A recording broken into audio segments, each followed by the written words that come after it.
Vážení športoví priatelia, vítam vás na medzištátnom stretnutí v ľadom hokeji medzi Švédskom a jednotným rolníckým družstvom Prituľany, kde máme 50 krávy, 20 švine a 30 dekagramov kryštálového cukru. Ďalej na prípravu tohto špeciálneho jedla potrebujeme 10 000 divákov, ktorí už pol hodiny pred zápasom dokázali vytvoriť rekord dojeniu. Stalo nás to veľkú namahu, dokiaľ sme dešli ku takomu rekordu. Toto krávu sme museli pokrájať na kocky a obvariť v pol litri slanej vody. Potom z chladničky vyberieme hlavného rozhodcu Mekeleho, ktorý bude pískať tento zápas. Švédi nastúpia oslabení o 5 vykarmených bykoch. Kúpili sme ich za šalele penieži, ale to oplatilo sa. Oplatilo sa a neľutujeme to. Všetky sú spokojné, že to tých bykoch vyšľaháme na hustú bielu penu, do ktorej vlejeme 2 decilitra oleja. Ostrúháme 4 veľké zemiaky, ktoré vhodíme do obranného pásma Švédov, kde po puk korčuluje Svensson. Nahráva Olafsonovi, ten korčuluje s pukom do odšťavovača, kde získame polosladkú tekutinu, ktorá dodá tomuto jedlu vynikajúcu chuť. Toto všetko odložíme na pol hodiny na chladné miesto, aby to šľach trafil. Tá človek sa trápi od rána do večera jak kuň a veď prídeš domu, si rád žiješ. Ale tá chole máš robotu, dá co zarobíš, choď ten hnúj musíš metať. Ponad horný ľavý roh finskej bránky. Puku sa dostáva saku kovu, no berie mu ho 4-metrový bičok. Uceknul z chlívka a narobil telo škody, že neznám, či nám nestávne z vyplaty. Ale tam nakoniec sme ho lapeli vidličkou, ktorou zistíme, či tento výborný koláč môžeme nechať odležať na ľade, kde sa strhla bitka medzi Peltonenom a Olafsonom. Rozhodca sa ich snaží nasekať, aby mäso pustilo šťavu a tým sa stalo lahodnejším. Už teraz cítim tú prenikavú vôňu krávského hnuja. Čistíme 2 raz do týždňa a hnuj vyvážame za chlívky. Tam je také miesto, kde vykorčuľoval fínsky brankár a puk nahráva do útočného pásma. No rozhodca Mekele dvíha pravú ruku a Švédi budú hrať presilovku. Na trestnú lavicu odchádza Svensson za narazenie do traktora, na ktorým vožíme švine na bytunok.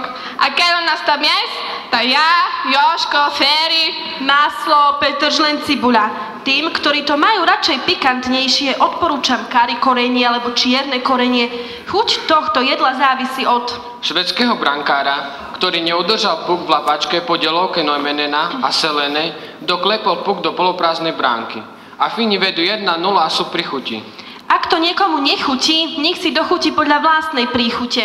Túto zmes vlejeme do pekáča, ktorý predtým omastíme olejom. Celé to pečieme 40 rokoch, tu robila najlepšia dojička Marča, ktorá nadojila 500 000 litrov mlíka, ale pred rokom šla do dochodku.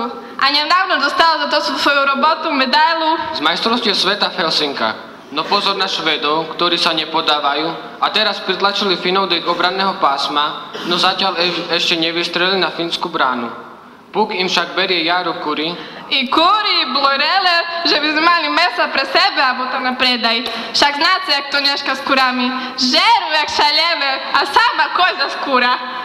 Kuri veschodzą z chuba z dochodkári, ktorí musia prejsť konkurzom. A znáte, jak ich vybierame? Vybereme ich z rúry, kde sú pekne do hneda pripečené. Necháme ich vychladnúť a polejeme ich horúcou čokoládovou penou. Osobitne vyšľaháme hokejkov rozhodcu Mekeleho po chrbte. Za to bude Švéd Klárson vylúčený až do konca. Šichty, ktorá končí o 6. večer. Človek sa tam narobí a máste ho. Aký sme už dávno nevideli. Puk sa teraz dostal do šľahačky, kde ho miešame, kým nezmekne a nepustí ružovú farbu, ktorá nám pripomína švine, ktoré sa kúšu a minule pokusali ku Šmita. Museli sme ich očkovať v proci unave, ktorá dolieha na švédskych hráčov. Na ľad teraz vykorčiľovali 5-týždňové celátá, ktoré majú problém stáť na nohoch. Ale tešíme sa, že vidíme výsledky našeho trapenia. Minule sme im vyľali šľahačku na koláč. Šľahačku môžeme ozdobiť postruhanou čokoládou, ktorú vysypeme na trénera Finov, ktorý je s výkonom svojho mužstva veľmi spokojný. Do konca zápasu zostáva len 1,5 minúty. Puk je na hokejkách Švédov, ktorí z posledných síl idú do útoku. Švédsky tréner je nervózny z toho, či jeho koláč je už hotový a mne nezostáva nič iné, len popriať všetkým krávkom, švienkom i všetkým žveretom dobrú noc a idem domu na... Záver poslednej tretiny. Diváci vstávajú zo sedadiel a počítajú sekundy, ktoré zostávajú do konca stretnutia.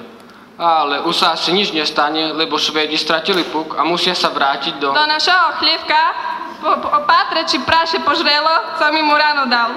A dneska večer do byty už len líham. A ďakujem za pozornosť.